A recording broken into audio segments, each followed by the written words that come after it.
Inirerekomenda ng komite ang agarang suspensyon para kay Miss Reyna Soriano.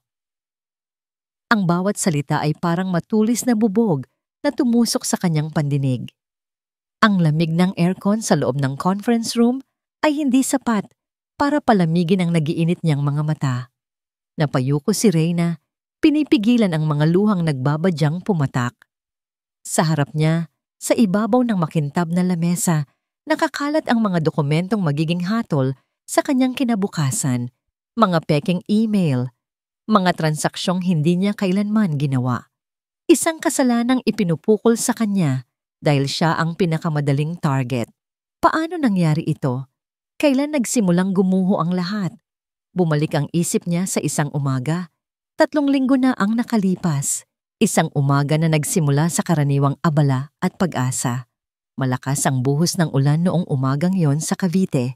Dinig na dinig ni Reyna ang bawat patak sa kanilang yero na bubong. Isang paalala na kailangan na naman itong kumpunihin bago tuluyang tumulo sa loob.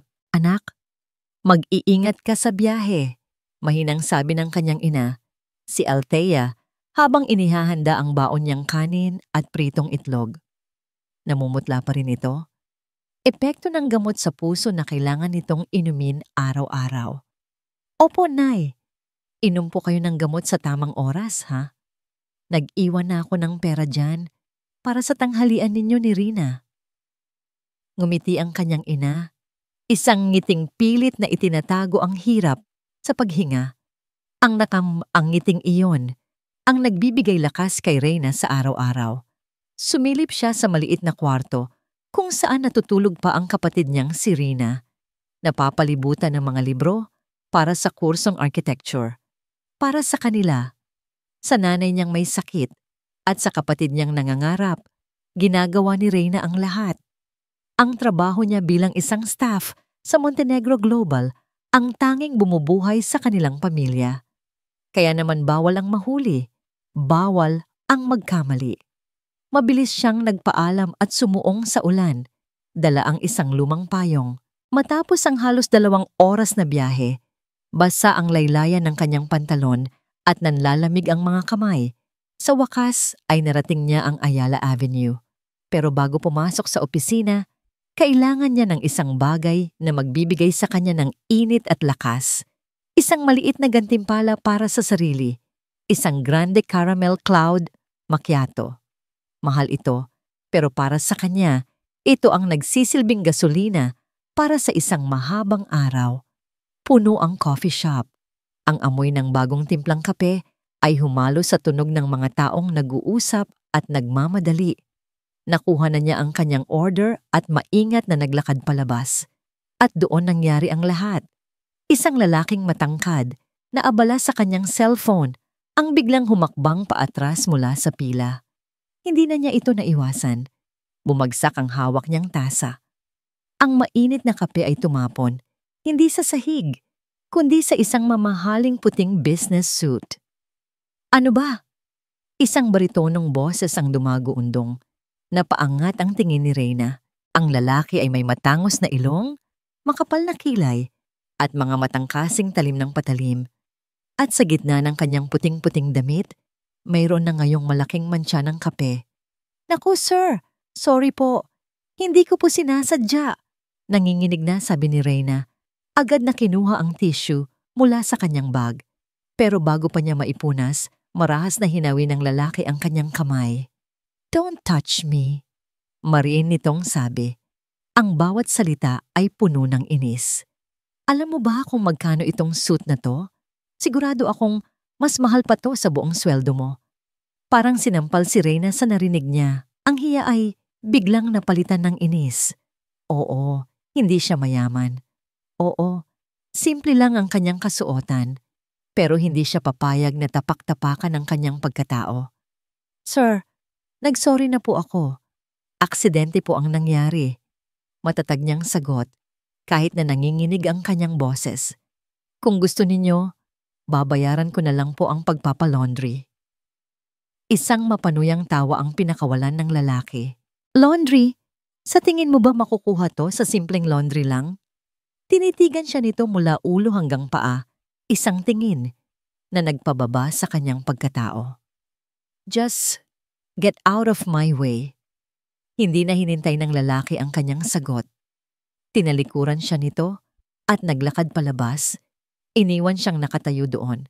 Basa, nilalamig, at puno ng kahihiyan. Ang amoy ng natapong kape ay parang amoy ng kanyang kasawian. Sino ba ang mayabang na yon? Miss Soriano, nakikinig ka ba? Ang boses ni Eileen, ang kanyang direct supervisor, ang humila sa kanya pabalik sa kasalukuyan, sa malamig at walang emosyong conference room. Si Eileen, ang babaeng laging mainit ang ulo sa kanya, na laging pinapansin ang bawat maliit niyang pagkakamali. Ngayon, nakatingin ito sa kanya na may ngisi ng isang nagwagi. We have concrete evidence. Mga email na ipinadala mula sa iyong computer, naglalaman ng mga confidential na impormasyon patungo sa ating kakumpetensya. Patuloy ni Eileen, idinidiin ang bawat salita. Hindi po totoo yan. Ma'am, alam ninyo pong hindi ko magagawa yan. Desperadong katwiran ni Reyna. Maaring may gumamit ng computer ko. Sinasabi mo bang may ibang empleyado na nanabutahe sa iyo, Mrs. Soriano? Gagawa ka pa ba ng kwento? Putol ng isa sa mga manager mula sa HR department. Wala nang pumapanig sa kanya. Ang mga mukhang kahapon lang ay binabati niya ng good morning, ay ngayon nakatingin sa kanya na para siyang isang kriminal. Ito na ba ang katapusan? Paano na ang kanyang ina? Ang kanyang kapatid? Ang mga pangarap na binuo niya para sa kanila ay guguho dahil sa isang kasalanang hindi niya ginawa. Based on these findings, nagsalita ang head of operations, ang huling magbibigay ng hatol. The committee's decision is final. You are suspended indefinitely, effective immediately. Kailangan mong ibigay ang iyong company ID at lahat ng gamit ng kumpanya bago ka umalis ng building na ito. Gumuho ang mundo ni Reyna. Ang mga luhang kanina pa niya pinipigilan ay tuluyan ng bumagsak. Habang pinupunasan niya ang kanyang mga pisngi, isang boses ang biglang pumuno sa silid. Isang boses na pamilyar, isang boses na malamig, at may awtoridad. I don't think so. Lahat ay napalingon sa pintuan ng conference room. Nakatayo doon ang isang lalaki, suot ang isang itim na business suit. Ang kanyang presensya ay agad na nagpatahimik sa lahat. Nanlaki ang mga mata ni Reyna. Ang kanyang puso ay nagsimulang kumabog ng mas mabilis, hindi dahil sa takot, kundi dahil sa gulat. Ang lalaking yon, ang mayabang na lalaki mula sa coffee shop. Ang lalaking tinapunan niya ng Grande Caramel Cloud Macchiato. Ano ang ginagawa niya rito? Natahimik ang buong conference room. Parang biglang naubusan ng hangin ang lahat ng tao sa loob. Pinagmasdan ni Sander ang mga mukha sa paligid. Gulat, takot, pagkalito. Ito ang pamilyar na amoy ng opisina na kinamumuhian niya. Ang amoy ng takot ng mga empleyado sa tuwing may paglilitis ng gagara. Naliti na nagaganap. Ang kanyang mga mata ay dumako sa babaeng nakatayo sa gitna. Ang babaeng kanina lamang ay umiyak. Natigilan siya. Ang babaeng ito. Ang magulo ang buhok, ang namumugtong mga mata, at ang nanginginig na mga balikat. Siya yung babae sa coffee shop. Ang babaeng matapang na sumagot sa kanya kanina, kahit halata namang natatakot. Ang babaeng nagtapon ng kape sa paborito niyang suit. Pero ngayon, wala na ang tapang sa mga mata nito. Ang nakikita na lang niya ay isang taong durog na durog. Isang taong pinaliliit ng mga taong nag-aakalang mas makapangyarihan sila. Kumuyom ang kamao ni Sander sa loob ng bulsa ng kanyang pantalon. Biglang bumalik sa alaala niya ang mukha ng kanyang ama noong gabing pumutok ang skandal. Ang pakiramdam na walang nakikinig sa'yo. Ang pakiramdam na hinuhusgahan ka na bago pa man malaman ang katotohanan. Excuse me, sir? Basag ni Eileen sa katahimikan. Nakataas ang kilay nito, halatang iritado sa pang-aabala, pero pilit na nagiging magalang. This is a closed-door meeting. Only authorized personnel. Authorized personnel? Putol ni Sander.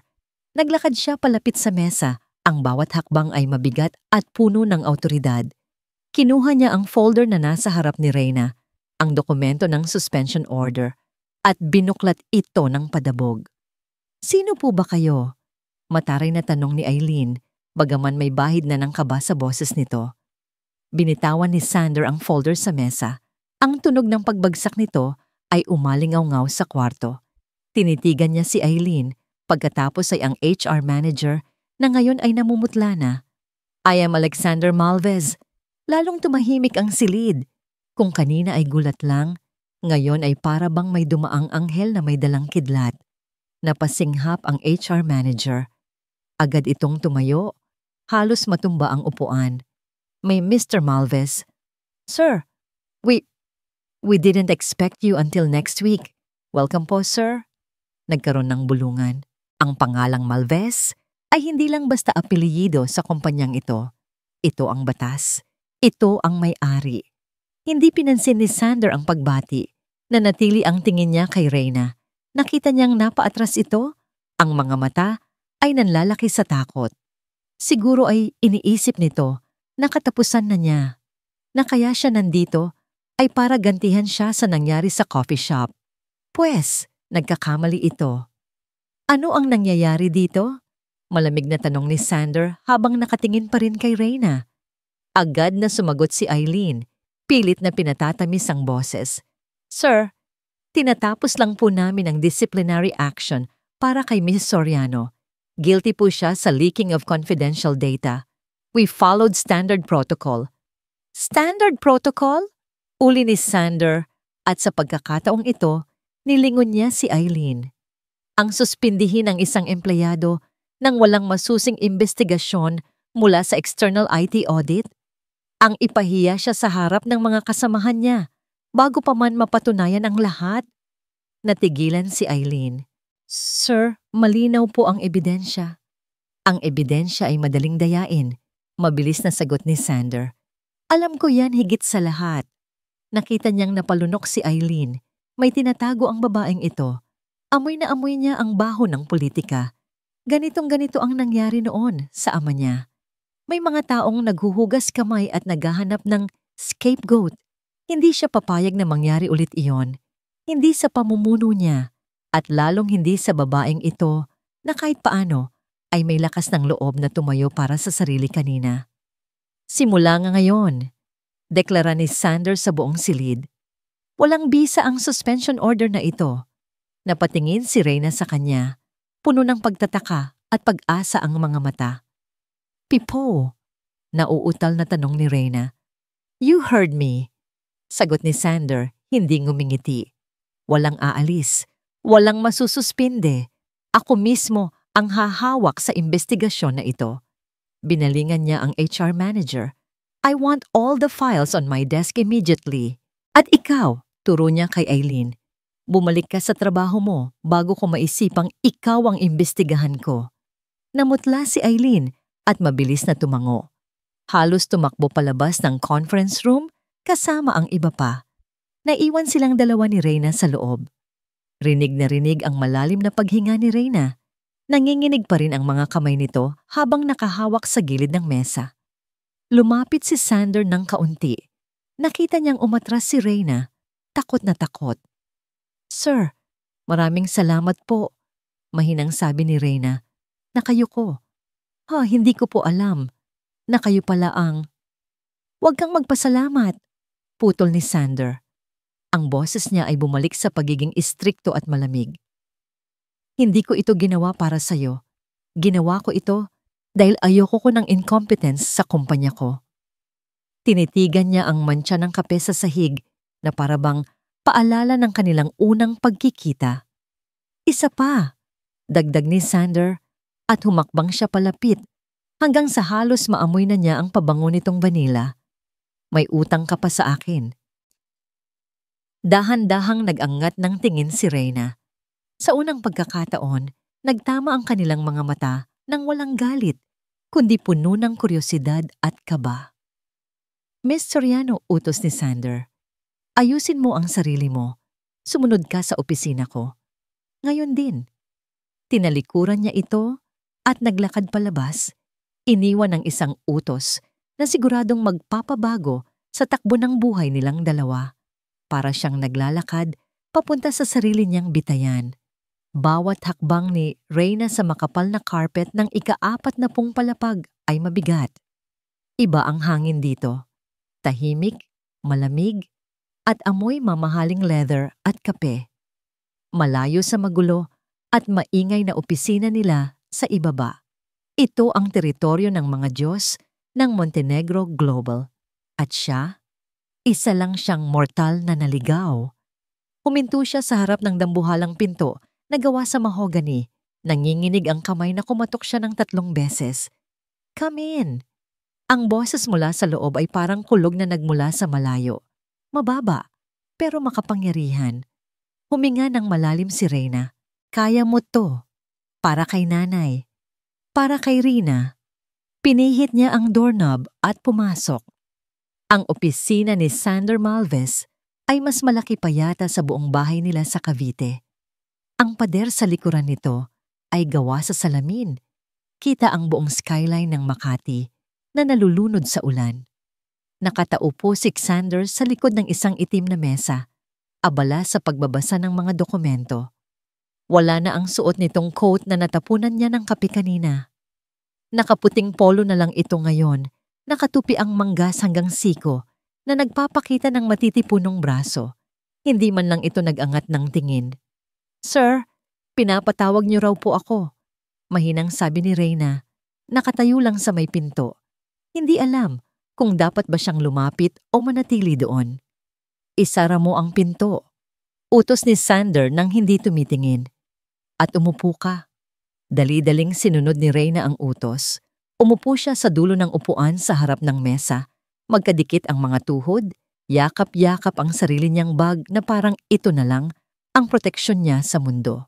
Ilang minuto ang lumipas na tanging tunog lang ng paglipat ng papel at ang lagutok ng mamahaling ballpen ni Sander ang naririnig. Ang katahimikan ay nakabibingi. Pinagpapawisan na ng malamig si Reyna. Sa wakas, ibinaba ni Sander ang pen.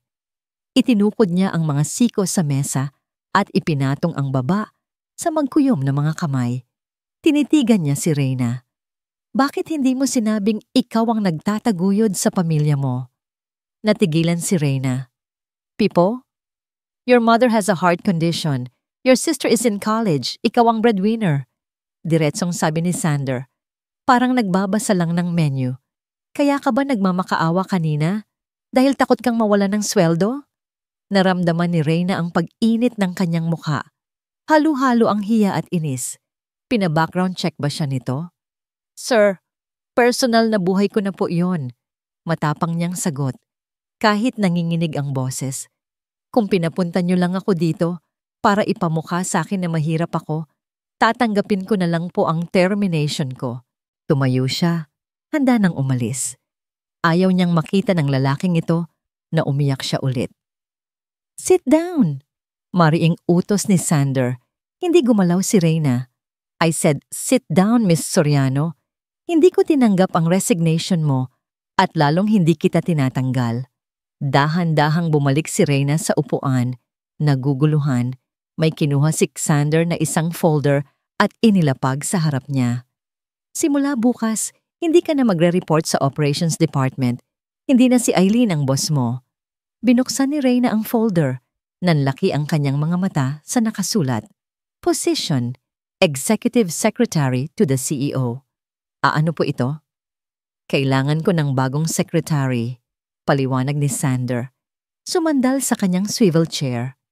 "Yung luma, tinanggal ko na dahil sa incompetence at ikaw, kailangan mo ng trabaho." "Pero sir," napailing si Reyna. "Wala po akong experience sa pagiging executive secretary.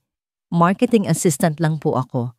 At saka, sa nangyari kanina, sa issue ng data leak, bakit niyo ako pagkakatiwalaan?" Tumayo si Sander at naglakad papunta sa bintana, nakatalikod sa kanya. "Dahil ikaw lang ang walang kakampi sa kumpanyang ito," sagot ni Sander, nakatingin sa ulan. "Lahat ng tao dito may mga alyansa. May mga pinoprotektahan. Ikaw? Ikaw ang perfect scapegoat. Ibig sabihin, wala kang koneksyon sa mga taong sumisira sa kumpanya ko. Humarap ulit ito kay Reyna. Ang mukha nito ay seryoso. Walang bahid ng awa. Puro negosyo. Gusto kong nasa tabi kita, Mrs. Soriano. Hindi dahil gusto kita, kundi dahil gusto kong makita kung sino ang gagalaw kapag inilagay kita sa pwesto. You will be my bait. Pain? Pain lang pala siya. Nasaktan si Reyna sa narinig. Akala niya, may kabutihan sa puso ni Sander. Gagamitin lang pala siya nito sa laro ng kapangyarihan. Ayoko po, tanggi ni Reyna. Hanap na lang po kayo ng iba. Gusto ko lang ng tahimik na buhay. Triple the salary. Natigilan si Reyna. Ano? Ang sweldo mo? Titriplihin ko. Plus full medical coverage para sa dependents mo. Sagot ng kumpanya ang gamot at check-up ng nanay mo. Nanuyo ang lalamunan ni Reyna. 3 beses na taas ng sweldo. Medical coverage. Ibig sabihin, hindi na niya kailangang mamili kung bibili ba ng gamot o magbabayad ng kuryente. Ibig sabihin, makakapagtapos si Reyna nang hindi nagugutom. Alam ni Sander kung saan siya titirahin. Alam nito ang kahinaan niya. 1 taon. Dagdag ni Sander, lumapit ito sa mesa at inilapit ang mukha kay Reyna. Ang mga mata nito ay nanghahamon. Magtrabaho ka sa akin ng 1 taon. Pagkatapos nun, malaya ka na. Nakatingin si Reyna sa mga mata ni Sander. Madilim, malalim, pero may nakikita siyang iba. Parang may lungkot na pilit itinatago. Pero hindi lungkot ang kailangan niya ngayon. Pera. Lulunukin ba niya ang pride niya para sa pamilya niya? Ang sagot ay palaging oo. Kinuha ni Reyna ang ballpen. Nanginginig ang kamay na pinirmahan niya ang kontrata. Deal, sabi niya. Halos pabulong. Kinuha ni Sander ang papel at tiningnan ito. Sa wakas, sumilay ang isang tipid na ngiti sa labi nito. Hindi ngiting masaya, kundi ngiting tagumpay. Good. Don't be late tomorrow, Reyna. Ayoko sa lahat ang naghihintay. Tumayo na si Reyna. Masusunod po, sir. Nagmamadali siyang lumabas ng opisina. Gusto na niyang makahinga. Pakiramdam niya ay kakabenta lang niya ng kaluluwa sa demonyo. Pagbukas niya ng pinto, akala niya ay makakahinga na siya ng maluwag. Pero sa labas, sa reception area, nakatayo si Eileen. May hawak itong kahon ng mga gamit. Marahil ay pinaimpake na ito ni Sander. Pero hindi ang kahon ang nakakatakot. Ang mga mata ni Eileen ay nanlilisik sa galit habang nakatingin kay Reyna. Huwag kang magpakasaya, Reyna. Bulong ni Eileen nang magkatabi sila habang papasok si Reyna sa elevator. Ang boses nito ay parang makamandag na ahas. Hindi dahil nakuha mo ang atensyon ng CEO, ay ligtas ka na. Tandaan mo, ang mabilis umakyat, mas masakit bumagsak. Sumara ang pinto ng elevator bago pa makasagot si Reyna. Pero ang banta ni Eileen ay naiwan sa hangin, kasabay ng mabilis na tibok ng kanyang puso. 8:00 pa lang ng umaga, pero parang may bagyong namumuo sa loob ng Montenegro Global. Pagpasok ni Sanders sa opisina, agad na tumahimik ang buong floor. Ang mga empleyado na kanina ay nagkukumpulan sa pantry ay biglang naghiwa-hiwalay, parang mga dagang nakakita ng pusa. Pero hindi nakaligtas sa pandinig ni Sander ang mga huling katagang binibigkas nila. Sip-sip, gold digger, flavor of the month. Nanigas ang panga ni Sander. Alam niyang mangyayari ito. Sa paglagay niya kay Reyna sa pwesto ng walang paliwanag, ginawa niya itong target. Pero hindi niya inaasahan na ganito kabilis at kalala ang laso ng tsismis.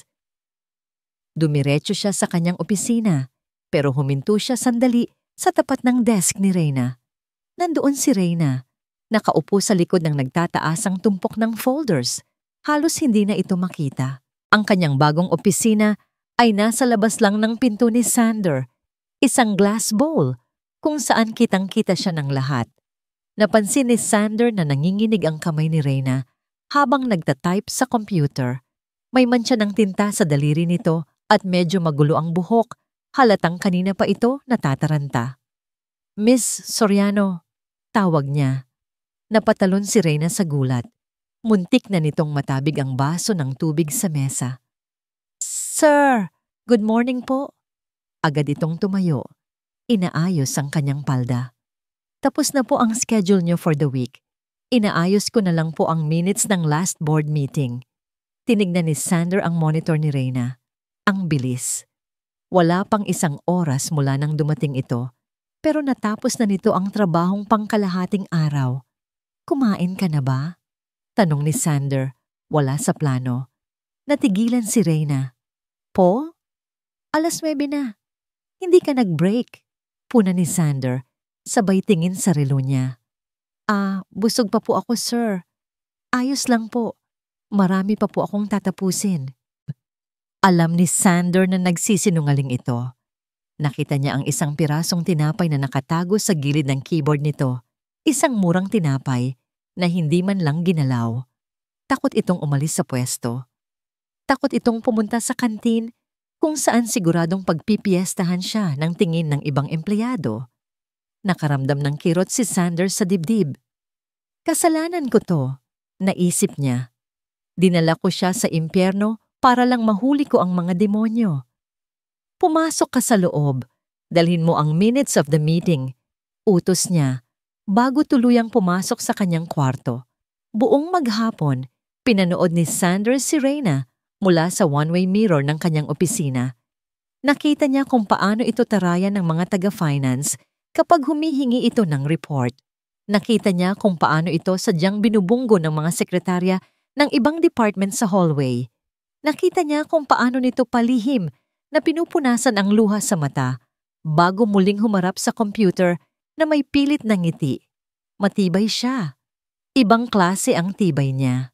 Pagsapit ng 6:00 ng gabi, halos wala ng tao sa building. Malakas na naman ang ulan sa labas, parang nung araw na nagkakilala sila. Lumabas si Sander ng opisina. Nakita niyang nagliligpit na si Reyna ng gamit. "Umuwi ka na," sabi ni Sander habang isinusuot ang kanyang coat. "Opo, sir. Kayo rin po. Mag-ingat," sagot ni Reyna. Hindi makatingin ng diretsyo. Naglakad si Sander papunta sa elevator pero huminto siya. Lumingon siya kay Reyna na ngayon ay nakatayo sa may bintana. Nakatingin sa malakas na ulan na may halong pag-aalala. Naalala niya ang sinabi nito kahapon. May sakit ang nanay nito.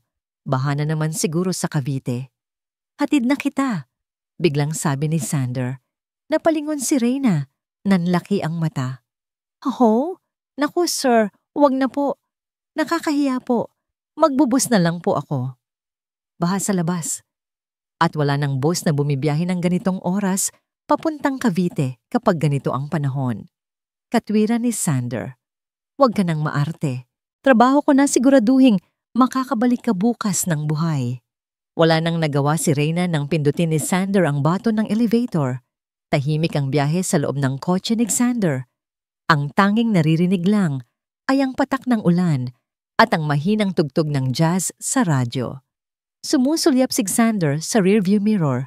Nakita niyang nakatulog si Reyna sa passenger seat. Ang ulo nito ay nakasandal sa bintana. Ang bibig ay bahagyang nakaawang.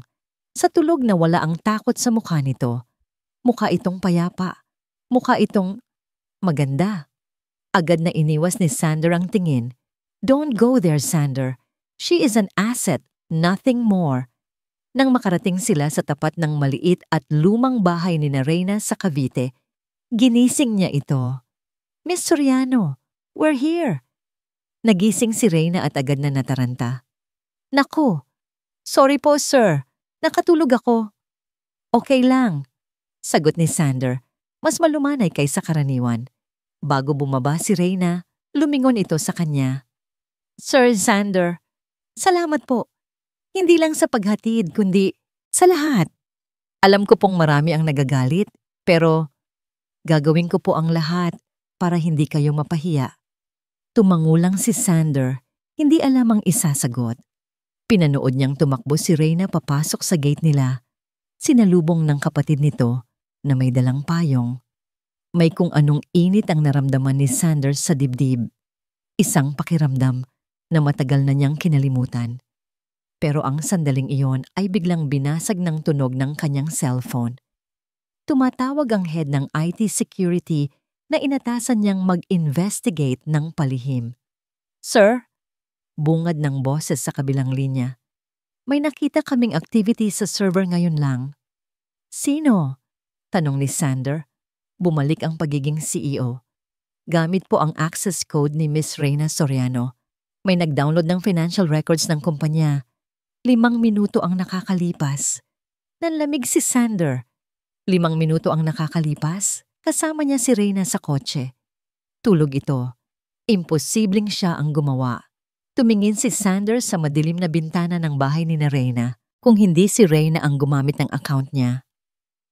Ibig sabihin, may ibang tao na may hawak ng credentials nito. At ginagamit nila ang pangalan ni Reyna para magnakaw habang kampante siyang kasama niya ang dalaga. "Trace it," utos ni Sander. Ang boses ay naging yelo. "Hanapin mo kung saan nanggaling ang IP address." "Sir, nahanap na namin." Sagot ng IT head, may halong takot ang boses. "Saan?" "Sa loob po ng penthouse unit nyo, sir. Sa personal computer nyo." Nabitawan ni Sander ang manibela. Ang kalaban ay hindi lang nasa opisina. Nakapasok na ito sa loob mismo ng pamamahay niya. Maaliwalas ang langit paggising ni Reyna. Sa unang pagkakataon matapos ang ilang buwan, hindi mabigat ang kanyang pagbangon. Naaalala pa rin niya ang nangyari kagabi. Ang amoy ng sasakyan ni Sander, ang jazz music, at ang tahimik na paghatid nito sa kanya sa Cavite. Hindi ito ang halimaw na iniisip ng lahat. Sa likod ng mamahaling suit at matalim na tingin, may puso itong marunong magmalasakit. "Ate, ang ganda ng gising natin ha." Tukso ni Reyna habang nag-aagahan sila. Ngumiti lang si Reyna habang inaayos ang kanyang blouse. "Kailangan maging positive, Reyna. Magandang trabaho, magandang buhay para sa inyo ni nanay." Dala ang bagong pag-asa. Pumasok si Reyna sa Montenegro Global. Inaasahan niyang magiging normal ang araw na ito. Pero pagtapak pa lang niya sa lobby, naramdaman na niya agad ang pagbabago ng hangin. Ang mga tingin ng security guard, ang bulungan ng mga receptionist, ang mga mata ng mga empleyado sa elevator na biglang iiwas kapag tumingin siya. Hindi ito ang karaniwang panghuhusga dahil sa suot niya o sa estado niya. Iba ito. Mas malagkit. Mas malalisik. Kinabahan si Reyna. Ano na naman ba ito? Pagdating niya sa 40th floor, dumiretso siya sa kanyang mesa. Inaasahan niyang makikita si Sander na nagbabasa ng dyaryo o nagkakape, katulad ng nakasanayan niya sa maikling panahon. Pero sarado ang blinds ng opisina nito. "Good morning, sir." Bati ni Reyna sa intercom. Sinusubukang maging masigla. Walang sumagot. Ilang sandali pa, bumukas ang pinto. Lumabas si Sander. Pero hindi ito ang Sander na naghatid sa kanya kagabi. Ang mukha nito ay madilim. Ang mga mata ay pagod at puno ng hinala. Magulo ang kurbata nito at parang hindi natulog. "Pumasok ka." Malamig nitong utos. Walang good morning. Walang kumusta. Sumunod si Reyna. Biglang nanlamig ang mga kamay. Pagpasok niya, napansin niya agad ang gulo sa loob. Nagkalat ang mga papel sa sahig. Ang laptop ni Sander ay nakabukas at may kung anong codes na tumatakbo sa screen. "Sir, may problema po ba?" Tanong niya. Humarap si Sander sa kanya. Ang tingin nito ay parang tumatagos sa kaluluwa niya. "Ibigay mo sa akin ang cellphone mo." Utos nito. "Pipo? Ang cellphone mo, Reyna." "Ngayon din!" Sigaw ni Sander na nagpayanig sa buong kwarto. Napatalon si Reyna sa gulat. Nanginginig ang kamay na kinuha niya ang kanyang lumang smartphone mula sa bag at iniabot ito kay Sander. Agad itong kinuha ni Sander at ikinabit sa kanyang laptop. Mabilis ang mga daliri nito sa keyboard. Parang may hinahanap, parang may hinahabol. "Sir, ano po bang nangyayari? May nagawa po ba akong mali?" Naiiyak na tanong ni Reyna. Hindi niya maintindihan. Kagabi lang, okay sila. Bakit ngayon? Parang siya na naman ang kalaban. Hindi sumagot si Sander. Patuloy lang ito sa pag-scan sa cellphone niya. Matapos ang ilang minuto na parang oras ang tinagal, binitawan ni Sander ang cellphone sa mesa. Malinis. Bulong ni Sander sa sarili, pero dinig ni Reyna. Napasabunot ito sa sariling buhok. Damn it! Kung hindi galing sa device niya, paano? Sir Sander, lumabas ka na. Sabi ni Sander, nakatalikod na sa kanya. Pero sir, gusto ko lang po maintindihan. Get out! Sigaw ulit ni Sander, mas malakas, mas desperado. Huwag kang lalapit sa akin o sa kahit sinong tao sa floor na ito hanggat hindi ko sinasabi. Gawin mo lang ang trabaho mo at huwag kang makikialam. Tumakbo palabas si Reyna. Hindi na niya napigilan ang mga luha. Ang sakit. Para siyang pinaglaruan. Akala niya nagbago na ang tingin nito sa kanya. Akala niya may tiwala na. Dumiretso siya sa restroom para maghilamos. Gusto niyang tanggalin ang pamumugto ng mga mata niya. Trabaho lang to, Reyna. Tandaan mo, trabaho lang. Paglabas niya ng cubicle, nandoon si Eileen. Nakasandal ito sa sink, nagre-retouch ng lipstick. Nakatingin ito sa kanya sa salamin, may ngiting tagumpay sa mga labi. Ang bilis naman matapos ng honeymoon stage. Pangasar ni Eileen. Hindi sumagot si Reyna. Nagbukas siya ng gripo para maghugas ng kamay. Alam mo, Reyna, patuloy ni Eileen, lumapit ng kaunti. Bilib din ako sa kapal ng mukha mo. Matapos mong magpahatid sa CEO kagabi, papasok ka rito na parang walang nangyari? Natigilan si Reyna. Paano nalaman ni Eileen? Gulat ka. Tumawa si Eileen ng mahina. Sa kumpanyang ito, walang sikreto, lalo na kung ang kasama mo ay ang pinakamakapangyarihang tao. Humarap si Reyna kay Eileen. Wala kaming ginagawang masama. Inihatid lang niya ako dahil umuulan. Talaga? Tinaasan siya ng kilay ni Eileen. Yan ba ang tawag mo sa pagpasok sa penthouse niya? Ano? Kumunot ang noo ni Reyna. Hindi ako pumunta sa penthouse niya. Inihatid niya ako sa Cavite. Save your breath! Irap ni Eileen. May kinuha itong cellphone at ipinakita ang isang picture kay Reyna. Nanlaki ang mga mata ni Reyna. Sa picture makikita ang kotse ni Sander na papasok sa basement parking ng isang condo building sa Makati. Ang timestamp ay 8:30 p.m. Impossible! Bulong ni Reyna. Nasa Cavite na ako ng 8:30 kagabi. Pictures don't lie, Reyna. Sabi ni Eileen, ibinalik ang cellphone sa bulsa. At ngayon, nawawala ang milyon-milyon sa kumpanya dahil sa isang breach na nangyari sa oras ding iyon. Saan galing ang breach? Sa penthouse ng CEO. Lumapit si Eileen sa kanya at bumulong sa kanyang tenga. Ang tanong ng lahat ngayon, ikaw ba ang nagnakaw habang nasa kama ka niya?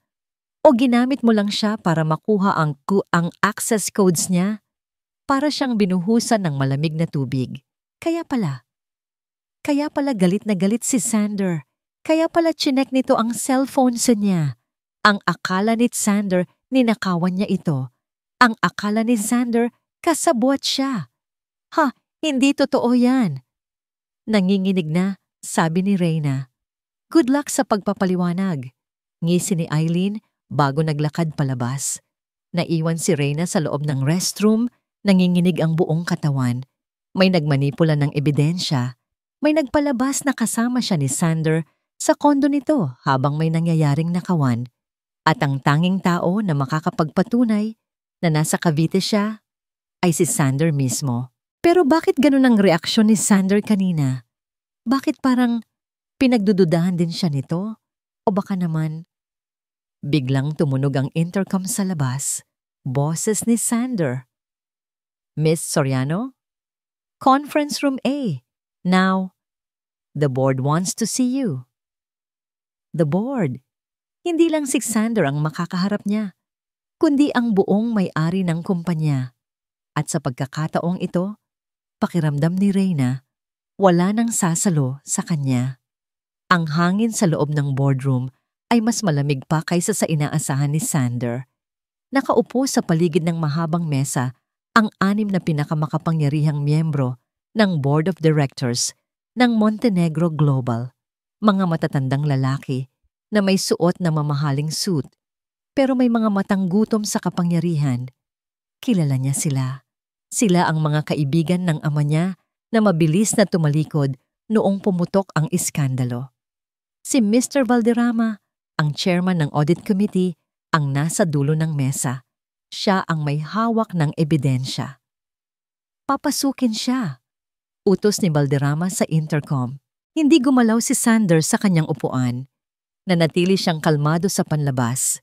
Pero sa ilalim ng mesa, nakakuyom ang kanyang kamao hanggang sa mamuti ang kanyang mga knuckles. Alam niya ang laro nila.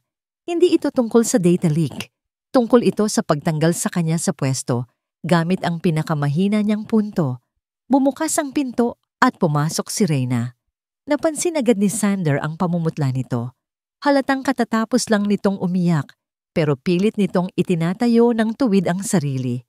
Ang kanyang executive secretary, ang babaeng simpleng nagtapon lang ng kape sa kanya, ngayon ay nakatayo sa harap ng mga lobo. Mrs. Soriano, panimula ni Valderrama, hindi man lang pinaupo si Reyna. May nakuha kaming report na ginamit ang access codes mo para nakawin ang financial projections ng kumpanya kagabi, bandang 8:30 p.m. Sir, wala po akong kinalaman dyan. Mabilis na sagot ni Reyna. Ang boses ay nanginginig pero buo. Nasa Cavite na po ako ng oras na yon. Umuwi po ako. May pruweba ka ba? Tanong ng isa pang board member. Tumingin si Reyna kay Sander. Ang mga mata nito ay nagmamakaawa. Sabihin mo sa kanila, Sander, sabihin mong kasama kita. Gusto sanang magsalita ni Sander. Gusto niyang sabihin, oo, kasama ko siya. Hinatid ko siya dahil umuulan. Nakita ko siyang matulog sa kotse ko habang nangyayari ang nakawan. Pero alam ni Sander ang bitag. Kapag inamin niyang magkasama sila, kukumpirmahin lang nito ang chismis na may relasyon sila. Sasabihin ng board na kaya niya nakuha ang codes ay dahil sa pillow talk. Masisira ang reputasyon ni Reyna habang buhay. Magiging kabit ang tingin sa kanya ng lahat. Kaya nanatiling tahimik si Sander. Ang kanyang pananahimik ay parang punyal na tumatarak sa puso ni Reyna. Kitang-kita niya ang pagguho ng pag-asa sa mukha ng dalaga. Wala siyang pruweba, ngisi ni Valderrama. Pero kami, meron. Inilabas ni Valderrama ang isang litrato at inilapag sa mesa. Ito yung litratong ipinakita ni Eileen kay Reyna kanina. Ang kotse ni Sander na pumapasok sa kondo. Ang access codes ay ginamit mula sa IP address ng penthouse ni Mr. Malves, paliwanag ni Valderrama. At ayon sa logbook ng guard, ang kotseng ito ay pumasok ng 8:30 p.m. Ms. Soriano, aminin mo na. Ginamit mo ba ang relasyon mo sa CEO para makuha ang codes at ibenta sa kalaban? Hindi! Sigaw ni Reyna. Hindi po totoo yan. At hindi ko po karelasyon si Sir Sander. Respetuhin niyo naman po ako. Respeto? Tumawa ng mapakla si Valderrama. Isa kang contractual employee na biglang naging executive secretary na may triple na sweldo. Sa tingin mo ba, tanga kami? You are clearly manipulating the CEO. Tumulo ang luha ni Reyna. Sir Sander, magsalita ka naman. Hindi na kinaya ni Sander ang makita si Reyna na ganito. Durog, hiyang-hiya, at nagmamakaawa ay sumunog sa huli niyang pasensya. Tumayo si Sander. Ang tunog ng kanyang upuan na kumayod sa sahig ay umalingaw-ngaw na parang kulog. Tama na. Ang boses ni Sander ay mababa, pero punong-puno ng panganib. Napatingin sa kanya ang lahat. Naglakad siya palapit kay Reyna. Hindi niya ito tinignan, pero tumayo siya sa pagitan ni Reyna at ni Valderrama. Ginawa niyang panangga ang sarili niya. Mr. Valderrama, simula ni Sander, Nakatuon ang matalim na tingin sa matanda. Ang access codes na tinutukoy mo ay Class A clearance. Alam ng lahat na biometric encrypted ang mga iyon. Fingerprint ko lang ang pwedeng magbukas noon. Natigilan si Valderrama.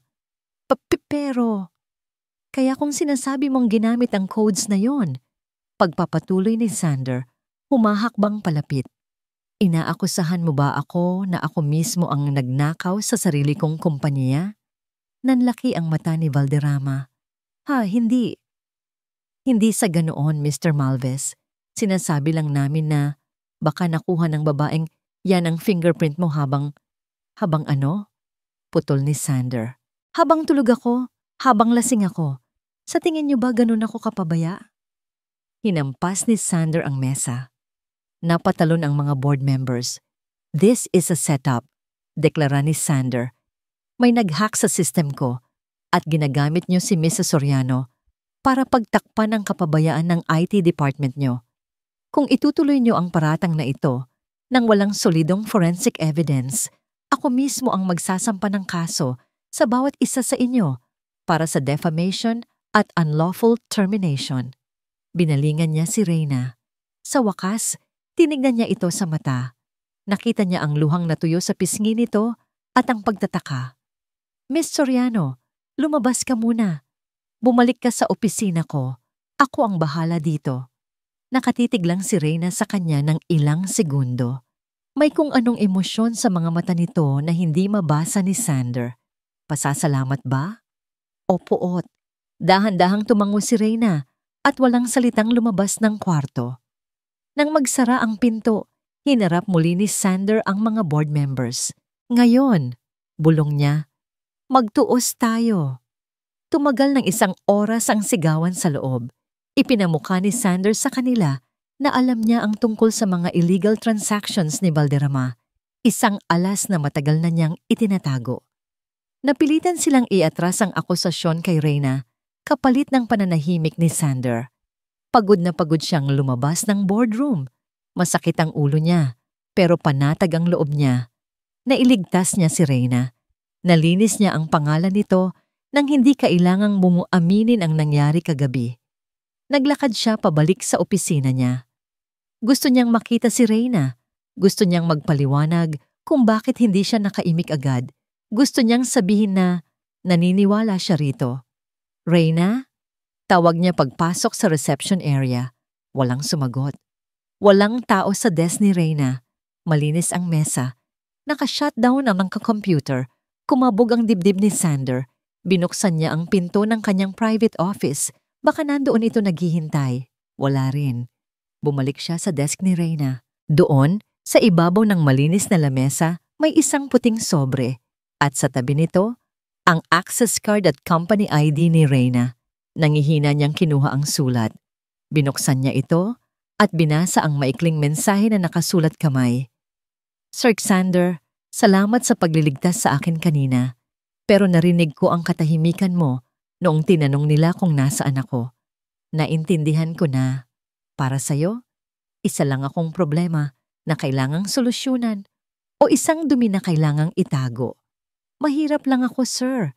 Pero hindi niyo nabibili ang dignidad ko. Hindi ko kayang magtrabaho sa taong handang isakripisyo ang katotohanan para lang sa imahe niya. I quit. Reyna. Napaupo si Sanders sa upuan ni Reyna. Hawak ang papel, naramdaman niya ang bigat ng pagkakamali niya. Sa kagustuhan niyang protektahan si Reyna mula sa chismis, naprotektahan nga niya ito sa board beating ding Beijing. Pero nawala naman ang tiwala nito sa kanya. Napatingin siya sa bintana. Malakas na naman ang ulan. At sa unang pagkakataon, naramdaman ni Sander Malves na siya ang talunan. 3 araw. 3 araw na ang nakalipas mula nang iwan ni Reyna ang kanyang ID sa mesa ni Sander. 3 araw na rin siyang naglalakad sa ilalim ng init at ulan sa Makati. Bitbit ang isang folder ng mga resume na unti-unting nalulukot. Sorry, Mr. Soriano, sabi ng HR manager ng pang-5 kumpanyang pinasukan niya ngayong araw. Hindi man lang nito tinignan ang credentials niya.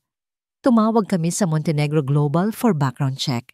Ang record mo ay under investigation pa rin. Hindi kami tumatanggap ng empleyadong may bahid ang pangalan. Parang paulit-ulit na sinasaksak ang dibdib ni Reyna. Kahit nag-resign siya, hindi pala natatapos doon ang kalbaryo. Ang anino ng akusasyon ni Eileen at ng board ay nakadikit na sa kanya parang linta.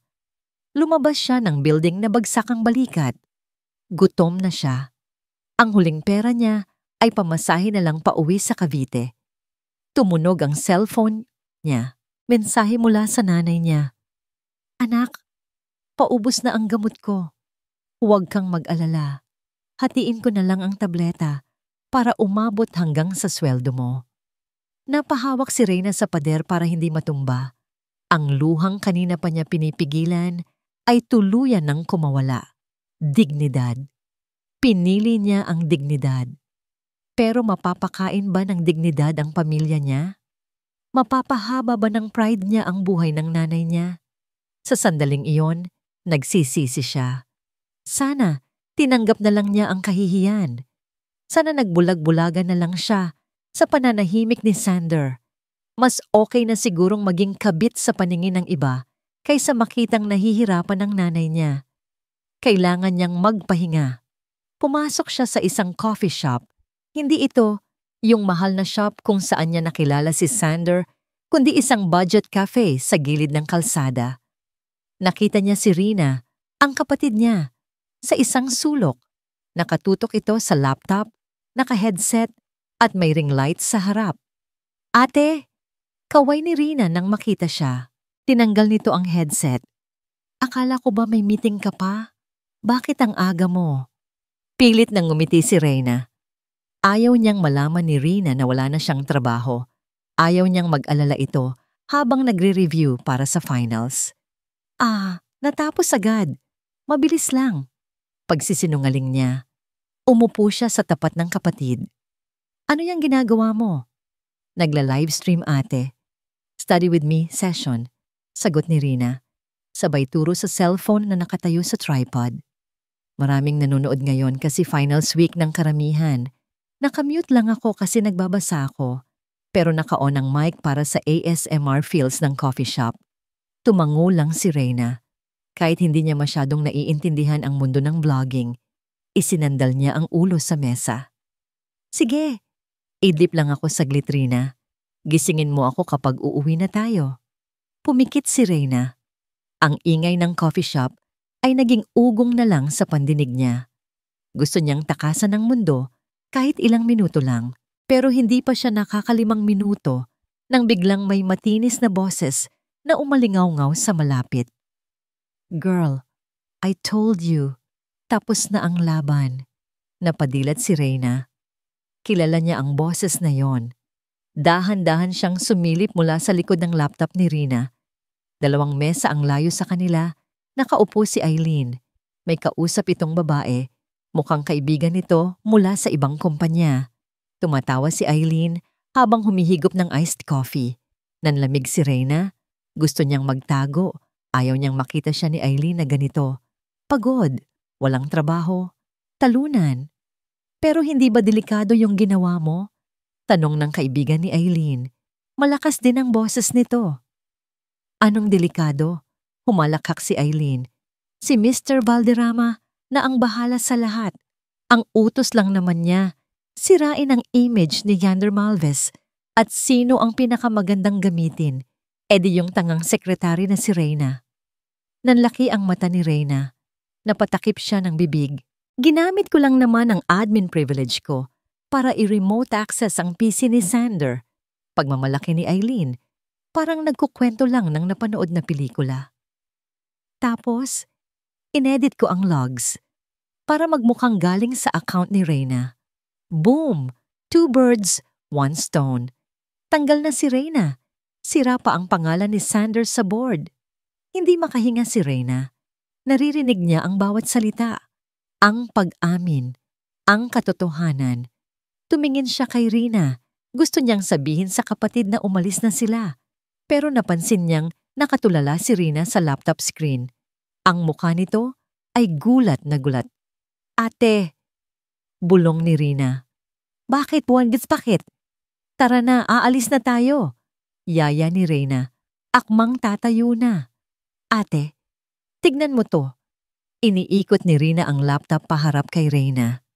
Sa screen, makikita ang live stream chat box. Hindi ito ang karaniwang mabagal na takbo ng comments. Ang mga mensahe ay bumabaha ng mabilis. Halos hindi na mabasa. Wait, did you hear that? OMG, naririnig niyo ba yung babae sa likod? Aileen? From Montenegro Global? Kilala ko boses niyan. Record this. Screen record niyo bilis. Grabe, inaamin niya live. Trending na sa Twitter, #Montenegro Scandal. Nanlaki ang mata ni Reyna. Tumingin siya sa mic ng kapatid. Ito yung mic na naka-on para sa ASMR. Ang mic na sobrang sensitive na kayang sumagap ng boses mula sa kabilang mesa. Ang buong pag-amin ni Aileen, narinig ng libo-libong viewers ni Rina. Live! Biglang tumunog ang cellphone ni Aileen. Sinagot niya ito ng pakampante. Yes, Sir Valderrama. Bakit po napatawag? Pero nawala ang ngiti ni Aileen. Namutla ito. Unti-unting bumagsak ang panga nito habang nakikinig sa kabilang linya. Tumingin si Aileen sa paligid. Balisa. Hanggang sa mapadako ang tingin nito sa mesa ni Reyna at Rina. Nakita niya ang cellphone at laptop na nakatutok. Nakita niya si Reyna. Doon lang na-realize ni Aileen ang nangyayari. Patayin mo yan. Sigaw ni Aileen. Tumayo at sumugod papunta sa kanila. Ate, takbo? Sigaw ni Rina. Mabilis na hinablot ni Rina ang laptop at cellphone. Hinila niya si Reyna palabas ng coffee shop. Tumakbo sila sa gitna ng mataong kalsada ng Makati. Hindi lumilingon si Reyna, pero naririnig niya ang sigaw ni Aileen sa likod. Bumalik kayo dito. Buburahin niyo yan. Pero huli na. Habang hinihingal sila sa isang waiting shed, tinignan ni Rina ang cellphone niya. Ate. Nanginginig na sabi ni Rina, ipinakita ang screen. Ang video clip ng pag-amin ni Aileen ay mayroon ng 50,000 shares sa Facebook. At sa comment section, may isang verified account na nag-comment. Xander Malvez, see you in court, Aileen. Napaupo si Reyna sa bangketa. Tumawa siya. Tumawa siya ng tumawa hanggang sa tumulo ang luha niya. Tapos na. Alam na ng lahat ang totoo. Pero sa gitna ng kanyang ginhawa, may isang katanungan ang pumasok sa isip niya. Alam na ni Xander na inosente siya. Pero sapat na ba yon para bumalik siya? Sapat na ba yon para hilumin ang sakit ng nangyari sa boardroom? Biglang kumulog ng malakas at bumuhos ang ulan. Parang sinasabi ng langit na hindi pa tapos ang kwento nila. Hindi na hinintay ni Xander na tumigil ang ulan. Sa loob ng kanyang opisina, nagkakagulo ang lahat. Ang mga pulis ay nasa labas. Dinadampot si Aileen dahil sa corporate espionage. Ang telepono sa kanyang mesa ay walang tigil sa pagtunog. Mga tawag mula sa board members na takot na madamay. Mga reporters na humihingi ng statement at mga investors na nagtatanong. Pero para kay Xander, ingay lang ang mga ito. Ang tanging mahalaga ay ang video clip na napanood niya kanina. Ang boses ni Reyna na puno ng takot at ang katotohanang muntik na niyang hayaang masira ang buhay ng babaeng walang ibang ginawa kundi ang maging totoo. Kinuha niya ang kanyang susi at ang isang puting paper bag na nakatago sa kanyang drawer. Sir Xander, saan po kayo pupunta? Tanong ng kanyang bagong assistant nang makita siyang nagmamadaling lumabas. May emergency board meeting po in 10 minutes. Cancel it, sagot ni Xander nang hindi lumilingon. Tell the board I'm busy fixing the biggest mistake of my life. Madulas ang kalsada papuntang Cavite. Ang ulan ay parang kurtinang tumatakip sa paningin niya. Pero hindi binagala ni Xander ang pagpapatakbo. Bawat kilometro ay parang napakahaba. Ang isip niya ay punong-puno ng pagsisisi. Naalala niya ang mukha ni Reyna sa boardroom, ang pag-asa sa mga mata nito bago ito napalitan ng sakit. Pinili ko ang katahimikan, sumbat ni Xander sa sarili. Akala ko, sa pananahimik ko, mapoprotektahan ko siya sa mga chismis. Akala ko, Kapag nilinis ko ang pangalan niya ng tahimik, maiintindihan niya. Pero nagkamali siya. Sa pag-ibig, hindi sapat ang luhika. Minsan, kailangan mong sumigaw. Kailangan mong lumaban. Kahit pa magmukha kang tanga sa harap ng mundo. Nakarating siya sa tapat ng bahay ni Reyna. Madilim na ang paligid. Tanging ang ilaw sa poste at ang liwanag mula sa bintana ng bahay ang nagsisilbing tanglaw. Bumaba si Sander ng sasakyan. Hindi siya nagdala ng payong. Hinayaan niyang basain siya ng ulan. Gusto niyang maramdaman ang lamig. Gusto niyang maramdaman kahit konti ang hirap na dinanas ni Reyna nung gabing pinalayas niya ito. Tumayo siya sa tapat ng gate at sumigaw. Reyna, walang sumagot. Tanging ang dagundong ng kulog ang narinig niya. Reyna, lumabas ka, please. Bumukas ang pinto ng bahay. Lumabas si Reyna, may hawak na payong, mukhang gulat na gulat. Sa likod nito, dahan-dahang lumabas si Reyna. Nakatitig lang si Reyna sa kanya mula sa terrace. Wala na ang office uniform. Nakapambahay na lang ito. Simple, pero para kay Sander, ito ang pinakamagandang version ni Reyna. Naglakad si Reyna palapit sa gate, nakapayong, pero hindi niya ito binuksan. Umuwi na po kayo, Sir Sander. Malamig na sabi ni Reyna. Baka magkasakit kayo. At saka, malinis na ang pangalan ko. Wala na tayong dapat pag-usapan. Reyna, buksan mo ang gate. Pakiusap ni Sander. Basang-basa na ang kanyang buhok at damit. Ang tubig ay tumutulo mula sa kanyang mukha. Humahalo sa mga luhang hindi niya mapigilan. Bakit pa? Sagot ni Reyna. Nanginginig ang boses. Para saan? Para bigyan ako ng bonus? Para gawin ulit akong pain sa mga kaaway mo? Hindi. Iling ni Sander. Lumapit siya sa rehas ng gate. Hinawakan ito ng mahigpit. Dahil mali ako. Dahil duwag ako. Natigilan si Reyna. Noong nasa boardroom tayo, patuloy ni Sander, ang boses ay paos at puno ng emosyon. Hindi ako nagsalita kasi natakot ako. Natakot ako na kapag inamin kong kasama kita, dumiin ang tingin nila sa'yo. Natawagin kang kerida. Naisipin nilang nakuha mo ang trabaho dahil sa akin. Tumungo si Sander. Gusto kitang protektahan sa mundo, Reyna. Pero hindi ko na-realize na sa pagprotekta ko sa'yo, ako pala ang unang nanakit sa'yo. Binuksan ni Reyna ang gate. Dahan-dahan. Pumasok si Sander. Hindi siya yumakap. Hindi siya humalik. Sa halip, iniabot niya ang puting paper bag na dala niya. Kinuha ito ni Reyna nang may pagtataka. Binuksan niya ito. Sa loob ay ang puting suit jacket. Ang mismong jacket na suot ni Sander nung unang beses silang magkita. Ang jacket na natapunan niya ng caramel macchiato, nandoon pa rin ang mantsa. Hindi ito ipinalaundry, hindi ito pinalitan. Nag-angat ng tingin si Reyna, naluluha. Bakit? Bakit nasa'yo pa ito? Ngumiti si Sander. Isang nangiting mapait pero totoo. Dahil ito ang unang beses na may nagparamdam sa akin na tao ako. Sagot ni Sander. Sa mundo ko, lahat natatakot sa akin. Lahat yumuyuko. Pero ikaw, sinagot mo ako. Ipinaglaban mo ang sarili mo kahit nanginginig ka. Hinawakan ni Sander ang kamay ni Reyna.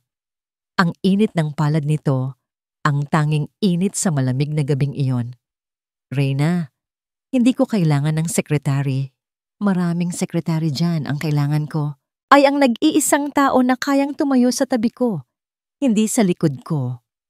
Tiningnan niya si Reyna sa mata at binigkas ang mga salitang kanina pa niya gustong sabihin. Kung magtatapon ka ulit ng kape, sana sa damit ko pa rin. Napatawa si Reyna ng mahina, kasabay ng pagtulo ng kanyang mga luha. Ang pader na itinayo niya sa paligid ng puso niya ay tuluyan ng gumuho. Siraulo ka talaga, bulong ni Reyna. Ang mahal-mahal ng suit na to. Wala akong pakialam sa suit, sagot ni Sander. Humakbang palapit. Sa'yo lang ako may pakialam. Binitawan ni Reyna ang payong. Wala na silang pakialam sa ulan. Niyakap siya ni Reyna ng mahigpit. Ibinaon nito ang mukha sa dibdib niya. Niyakap din siya ni Xander pabalik, parang ayaw na niyang bumitaw habang buhay. Sa gitna ng ulan sa Cavite, malayo sa marangyang opisina sa Makati, naramdaman ni Xander Malvez na sa wakas nakauwi na siya. 2 taon ang lumipas. Maliwanag ang sikat ng araw sa Tagaytay. Ang simoy ng hangin ay presko at amoy pino. Sa isang maliit na hardin na nakaharap sa Taal Volcano, nakatayo si Xander. Hindi siya naka-business suit ngayon. Nakabarong siya. Simple pero elegante. Bumukas ang pinto ng simbahan. Naglakad si Reyna. Wala nang bakas ng pagod o takot sa kanyang muka. Ang suot niyang gown ay simple lang, pero ang ngiti niya ay mas maningning pa sa anumang diamante. Sa front row, nandoon ang nanay niya, malusog at umiiyak sa tuwa. Katabi nito si Rina, na ngayon ay isa ng licensed architect na busy sa pag-video ng kasal ng ate niya. Nang makarating si Reyna sa altar, kinuha ni Xander ang kamay niya. "Ready ka na ba, Mrs. Malvez?" Bulong ni Xander. Ngumiti si Reyna.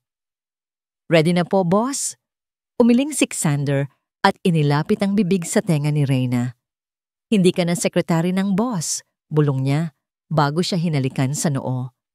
"Ikaw na ang boss ng buhay ko, ang partner ko habang buhay." At sa harap ng Diyos at ng mga taong nagmamahal sa kanila, nagsimula ang bagong kabanata ng kanilang kwento. Isang kwentong nagsimula sa isang natapong kape at nagtapos sa isang pag-ibig na mas matamis pa sa anumang caramel macchiato.